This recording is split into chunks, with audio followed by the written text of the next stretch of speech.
Good morning, folks. Just bear with me for a second while I get the computer working. This particular program I'm trying to use, and every time I open it, it crashes the computer, which is not helpful. It's never done it before, but it's done it several times right now. So let's just get the stuff on the screen that you need to be able to see, and we'll have to make do without a recording.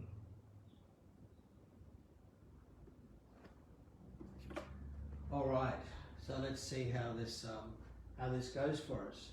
What we want to do in this session is to do a run through of the history of Holy Week, how we got to have this particular period of special religious observance, and then we're also going to be looking at the shape of Holy Week and the particular focus of different days, so that may help you to make the best of Holy Week, particularly in this year when, because of the pandemic, we're not going to be able to gather for the Holy Week liturgies, but you may find particular aspects of certain holy days which you could actually pick up and do at home in some way, so that what you're doing at home in your own domestic space is actually meshing in with what we will be live streaming from the cathedral.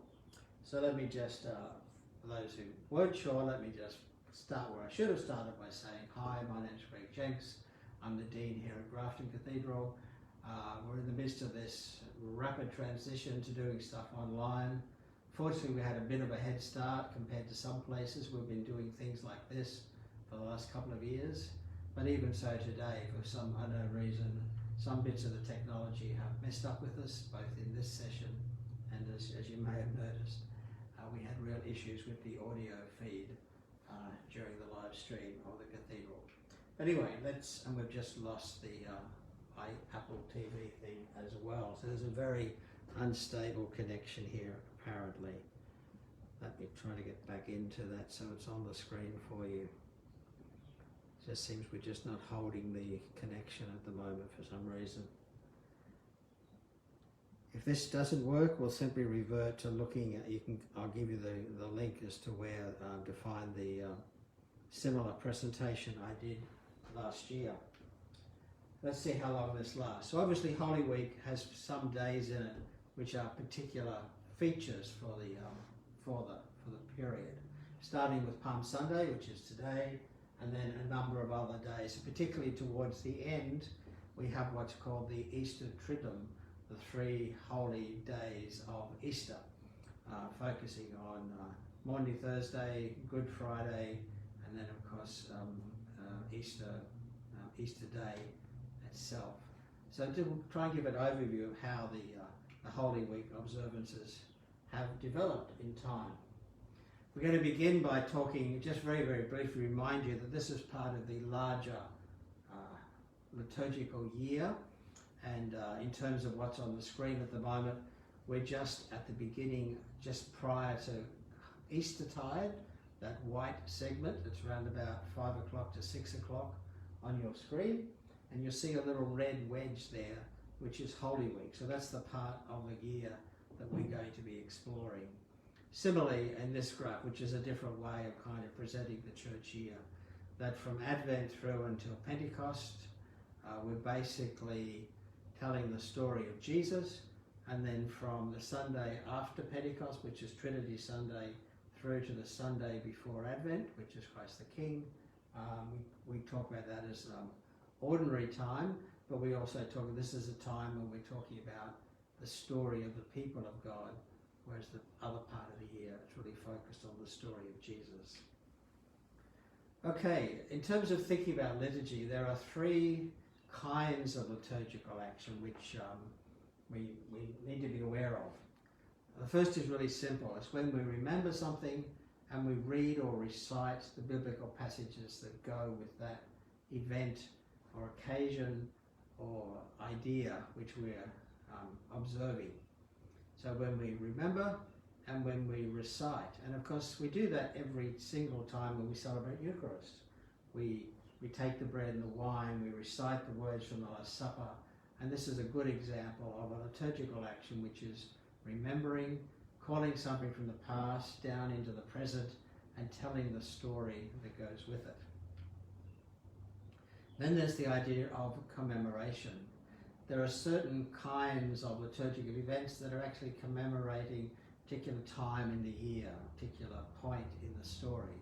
And whereas we might celebrate Eucharist every week, or maybe even every day, sometimes multiple times on the same day, with commemorative events, commemorations, we're talking more about things like Christmas or Easter or the baptism of Jesus, as well as other, civic events like Anzac Day and Australia Day and so on, which only happen at a particular point in the year, and they're there to commemorate some point in the calendar.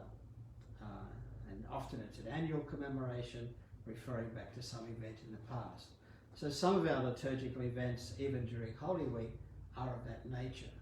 There are things we do this week which we only do this week and no other time of the year. One of those, of course, is Good Friday. That's an obvious one. Palm Sunday probably is also, but also the Maundy Thursday service, which is really the commemoration of the institution of the Lord's Supper. And so we only have that kind of a service on Maundy Thursday, the night before Good Friday. And then there's reenactment. And reenactment is where it can get really interesting, and we've all heard the jokes about don't work with animals and children. So for example, on a Palm Sunday, you might, in different circumstances than this year, you might try to get a donkey and maybe have somebody, perhaps the parish priest or somebody else, riding into the gathering on the donkey, with all the risks that entails, of course, for misbehaving donkeys and other things.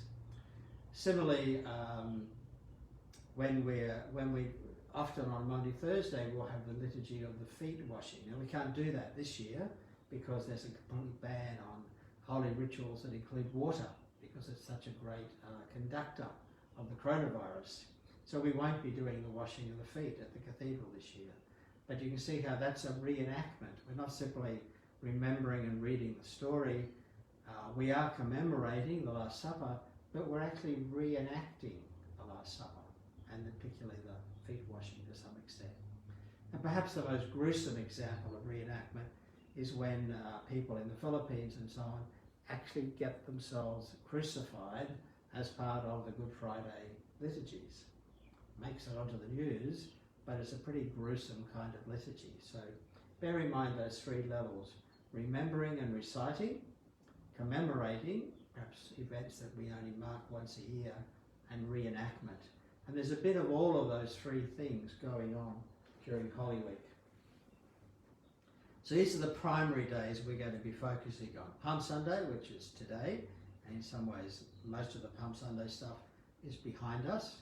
Were we in Jerusalem, and were it not a year when there's a ban on gatherings outside the house, the big action actually is after lunch, and thousands of Christians will go across to the Mount of Olives, and they will reenact Jesus walking from Bethphage and Bethany, coming down the Mount of Olives, coming up into Jerusalem, and the streets will be packed. It's quite an amazing experience, and it's many more people there for the reenactment than perhaps were there for the original. Maundy Thursday, we'll talk about in more detail, obviously the night before Good Friday. Good Friday itself, the day of Jesus' crucifixion.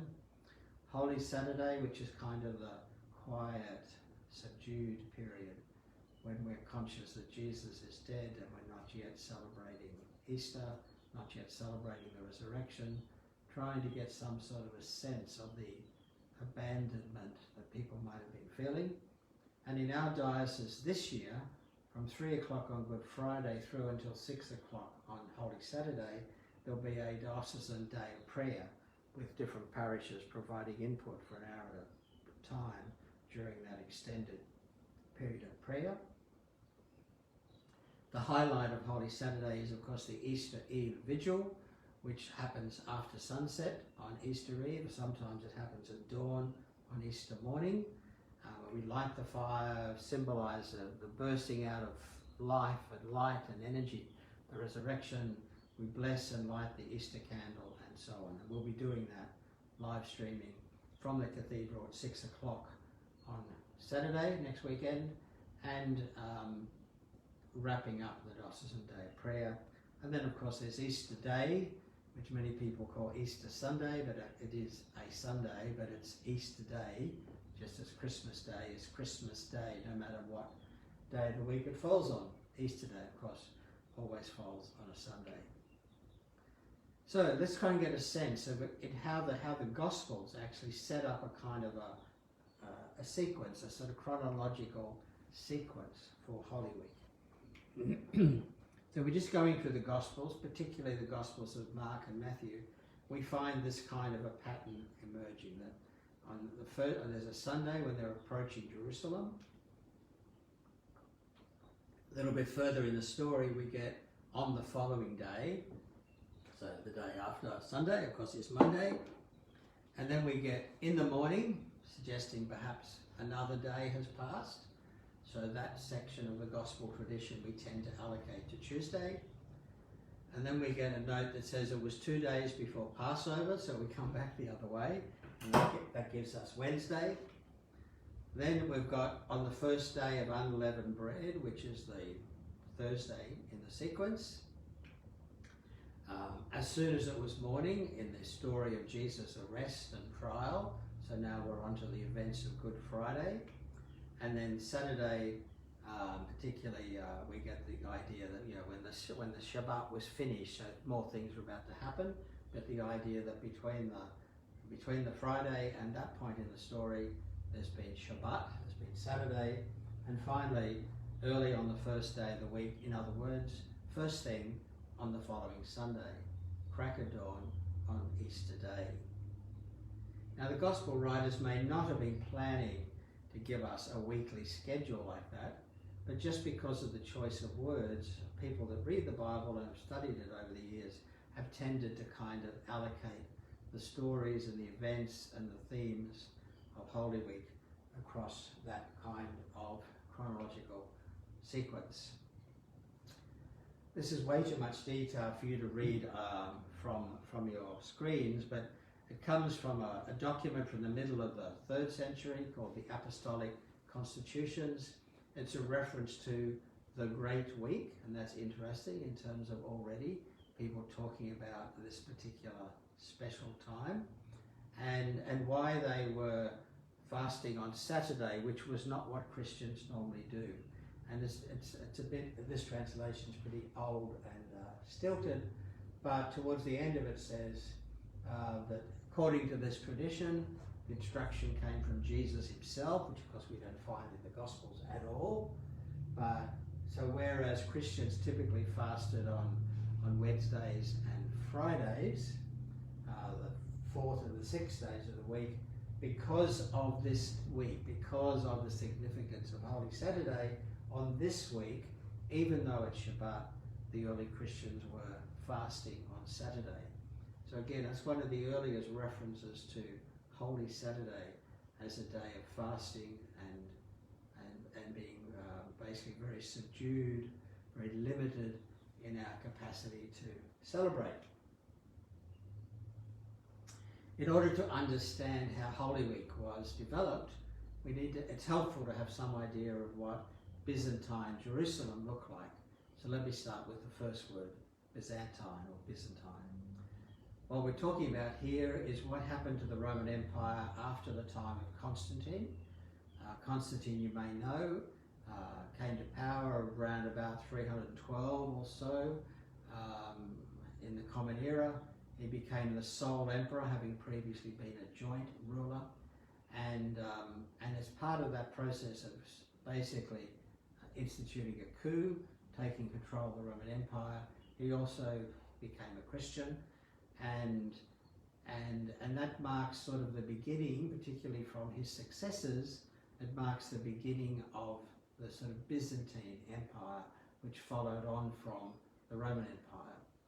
One of the things Constantine did was to move the capital from Rome to a new city called Constantinople, Constantine's city, and of course Constantinople later became known as Byzantium, and these days it's called Istanbul. So the beginnings of the Byzantine Empire are really the transition from Rome to Byzantium, and when Byzantium was a Christian Roman Empire, and it lasted several hundred years, and Constantinople, the last remnants of the Byzantine Empire, lasted until the 15th century, when the city was finally captured by the Islamic forces and had been besieged by them for many years before that. So what Constantine does is that he rebuilds and reshapes Jerusalem as a Christian city. So Byzantine Jerusalem means, what did Jerusalem look like when the emperor has become a Christian and he turns Jerusalem into a Christian theme park with churches and other monuments to the gospel traditions. So it looks something like this. This is what's called the Madaba map, which is from the 6th century, so it's 150, 200 years after the time. And the key thing to notice, if this dot point will work, is to notice up here is the Damascus Gate, the north end of the city, Bab al-Amud in Arabic because of the pillar. And there's the main street, the Cardo, running north-south along the middle of Jerusalem. And halfway down the Cardo is this massive church building, which is the Byzantine version of the Church of the Resurrection. It's highlighted for you again at this point. Another map here just showing it in diagram form, so you get a sense of how the Church of the Holy Sepulchre was very much on Main Street, Jerusalem, in the way that Byzantine Jerusalem was developed. And over here at the side of the temple, things were basically left undeveloped, left in ruins, to make a theological point about Christians winning, Jews losing. Of course, a few hundred years later, the Muslims took over the city, used the site differently. Okay, that's what it looks like today. When you're actually inside the Holy Sepulchre, you're at the Tomb of Christ, a structure in the middle there called the Edicule, and there's a liturgy underway at the front, and you can see the pilgrims lined up waiting to go in. But this is not the Byzantine design of the building, this is the building as it was developed, redeveloped by the Crusaders. In the Byzantine time, it looked something like this. Right on the main street, the Cardo, a grand entrance, a big atrium, a large building called the Place of the Martyrs, the Martyrium, and then finally going out, the rock which Jesus was believed to be crucified was out in the open, whereas now it's been included inside the building, and over here the great dome of the Anastasis, or the dome of the resurrection. It was a fantastic and spectacular building, several stories high, no expense spared. This was Roman Emperor does Jesus, turning Jerusalem, as I said, into a Christian theme park in some ways. So when this is all happening, then the liturgies that are happening in Jerusalem become very influential, and pilgrims are coming from all over the world, and this is where Holy Week really begins to take shape. And as it happens, there was a pilgrim called Egeria, and she was in the area on pilgrimage in the late 380s, or the late 4th century. So about 50 to 60 years after the time that Constantine had become a Christian. And so she's there towards the end of the 4th century, and spends a couple of years on pilgrimage, and her diaries are our best evidence for what the Holy Week program looked like. And we don't need to go through all the details here, but you can see even at a glance, this is a complete program, different times of the day, different days of the week, and different locations around Jerusalem, including the Mount of Olives and Bethany and so on. So Holy Week has become serious business by around about 400, starting with Lazarus Saturday, where the liturgy took place, of course, out of Bethany. Palm Sunday, with processions with palms from the Mount of Olives.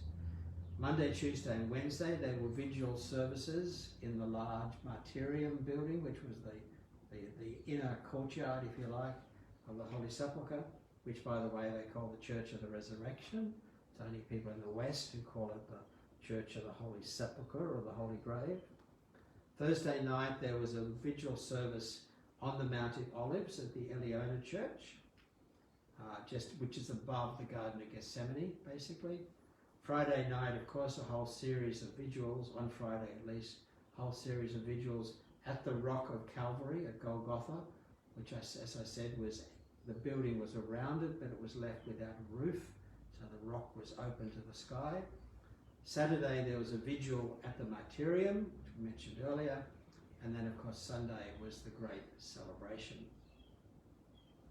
Now when the Crusaders got there, around about 1100, they found the place had been ruined and destroyed on the orders of a particularly hostile caliph who was ruling from Egypt at the time. And so they set about rebuilding it, but they didn't have the resources of Constantine and the Roman Empire.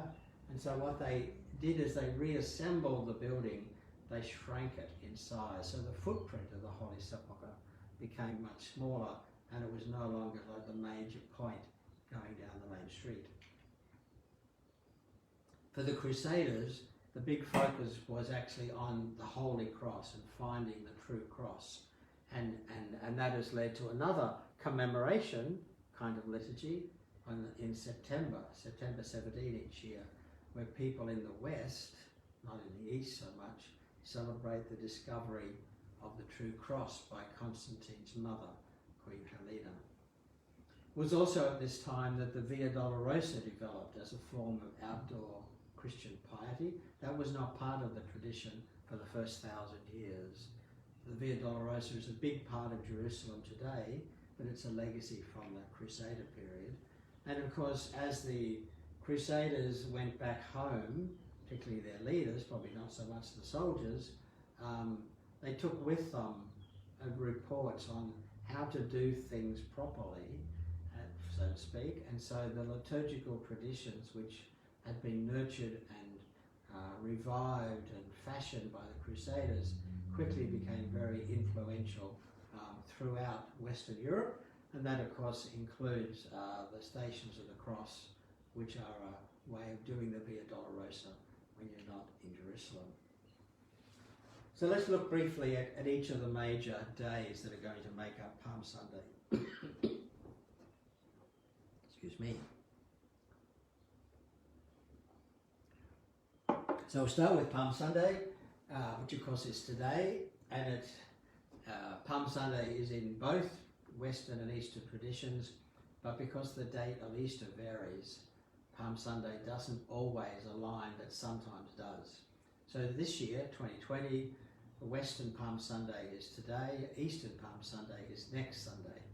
Not that it's going to make much difference in Jerusalem this year in terms of outdoor gatherings, because this is celebrating the arrival in Jerusalem when he's welcomed by the crowds, and it's following the pattern from the Synoptic Gospels where this occurs towards the end of Jesus' life, whereas the Gospel of John is one of the very first things Jesus does at the beginning of his ministry.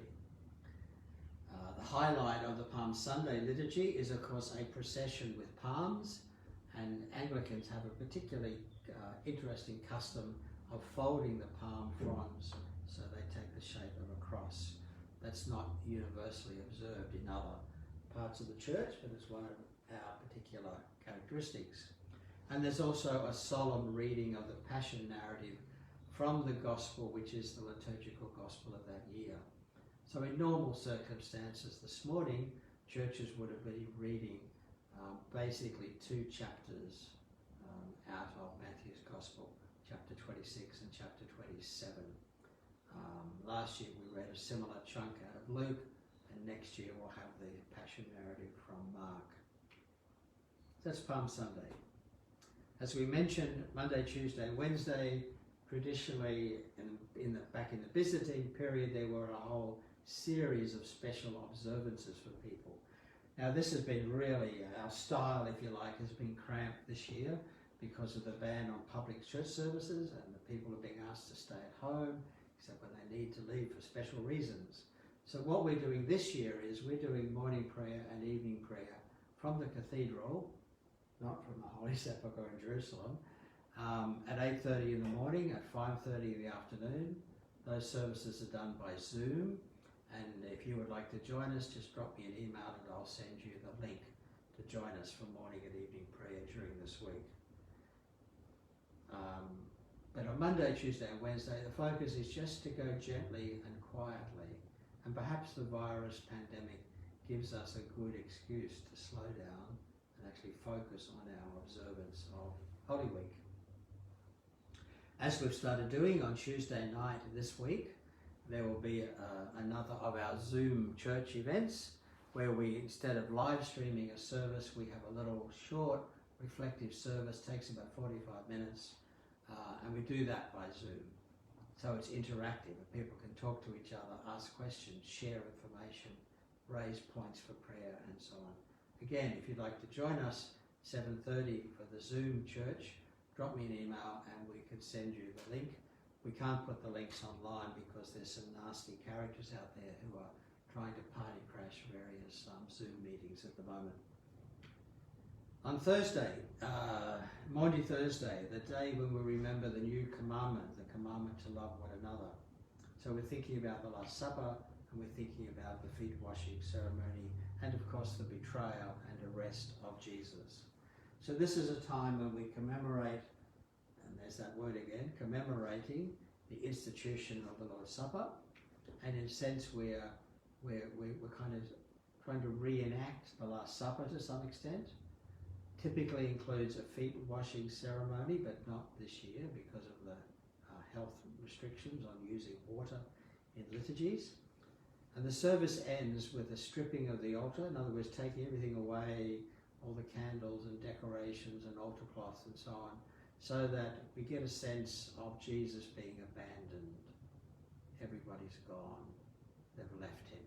And normally there'd be a vigil in the church for at least a few hours, in some churches all night, as we commemorate, again there's that word, commemorate Jesus' prayer in the garden and the disciples falling asleep. Hence the vigil watch that's just come up on the screen. Then Good Friday, of course, is the next day that follows, and it's a very simple and solemn liturgy. It's not a time for celebrations and rejoicing and all the rest. It's a very solemn day, the most solemn day in the church year. And one of the highlights of the service is we read the Passion narrative from the Gospel of John. Because it's being live streamed, we'll probably abbreviate that and just read a few paragraphs. So it works better as a live stream service. There's some form of veneration of the cross or prayers of the cross, and different parishes do this in different ways. So if you're doing this at home, you might like to find your favourite cross and make sure that it's either standing up or in some way on display at your house. If it's a favourite necklace, you might want to put it on a nice doily or something, and put a candle next to it, just as a way of remembering Good Friday, the day of the cross, the day of the crucifixion. Some parishes have Holy Communion, some parishes do not. Some parishes have their communion from the sacrament that's been reserved from the previous evening.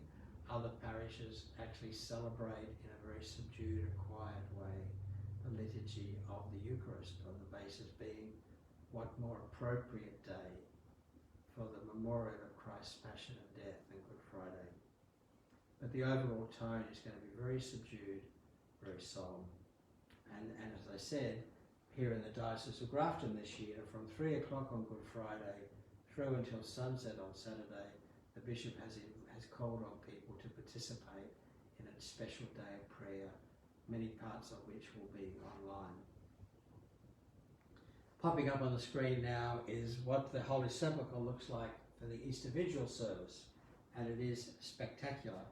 We, of course, won't be doing anything quite like that, especially with all the constraints on crowds gathering.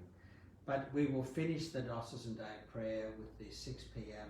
liturgy of the Holy Fire, the Easter Vigil, where we light a fire. It's all very primal in terms of the imagery. We celebrate the way that the fire is light and energy and heat and so on. And then we will bless the Paschal candle, the Easter candle, comes from the Hebrew word Pasach, Passover. and sing the Easter proclamation, the Exultet, and then often they'll be followed by a renewal of baptism vows and then a celebration of the Eucharist. We're going to do that a little bit differently, a little bit shorter at the cathedral this year because the events are being live streamed. And then Easter Day. Again, the image, of course, is coming from the Holy Sepulchre in Jerusalem. So Easter Day is the day of resurrection, as the hymns talk about. So this is the day. Every Sunday is a celebration of resurrection, but Easter Day is the annual commemoration of the resurrection. So the Alleluias come back, having been on retirement since Ash Wednesday. Hallelujahs come back into our worship. We have the Easter greeting. Christ is risen. He is risen indeed.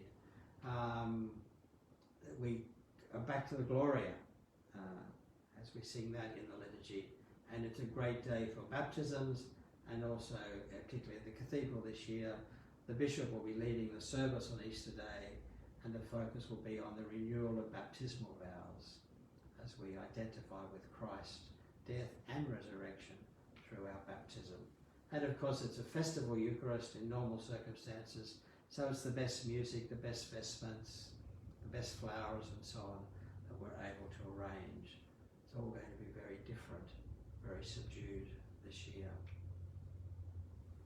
So as we wrap up, I just wanted to encourage you to have some sense of the historical depth to our Holy Week traditions. Be conscious of the different kinds of liturgical action. Okay?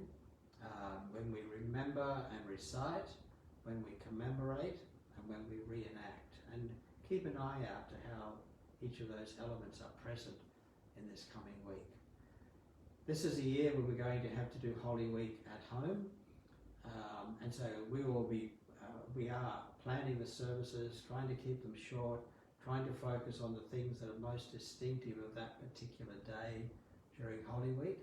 And we hope that as you stay with us, following the live stream from Palm Sunday to Maundy Thursday to Good Friday to Holy Saturday to Easter morning, that participating remotely, preparing your own worship space, doing your own preparation for symbols and rituals, maybe preparing some special food for different times of the week, like hot cross buns on Friday and the Easter eggs and homemade Easter delicacies for Easter Day. Let's make this an Easter, a Holy Week and an Easter which is different but is incredibly powerful and incredibly significant for all of us as the people of Jesus here in this cathedral community. Final note on the beautiful icon that is hopefully visible for you. This is the typical Eastern Orthodox icon of Anastasis, the resurrection. You'll notice as Jesus has come out of the tomb, he's lifting up from the tomb Adam and Eve, because they are, in other words, all of us, because we are sharing in his new life. And of course, we've got the witnesses to the resurrection, and we've got the witnesses to Jesus' ministry in terms of John the Baptist, some of the ancient prophets, and we've got some of the disciples and so on. So it's a beautiful icon, a reminder that our traditions, particularly the traditions we're going to be tapping into through Holy Week, are traditions that have ancient roots, and there's so much to be gained. For example, by finding a beautiful copy of the icon of the Anastasis on the internet, maybe having it on your computer screen and using it as a point of reflection, contemplation during this week. There's so much about the gospel which has been captured in this particular icon. So we'll finish the live stream there. Thank you for being with us. I will put up a link to the recorded version of this from last year for those who would like to actually go through the slides more slowly. And of course, note there'll be some differences because this year we can't gather and we can't do the things together in the way that has been talked about in the recording of this session from last year. God bless. Have a wonderful Holy Week. and let's prepare to celebrate the resurrection with great joy and enthusiasm next Sunday.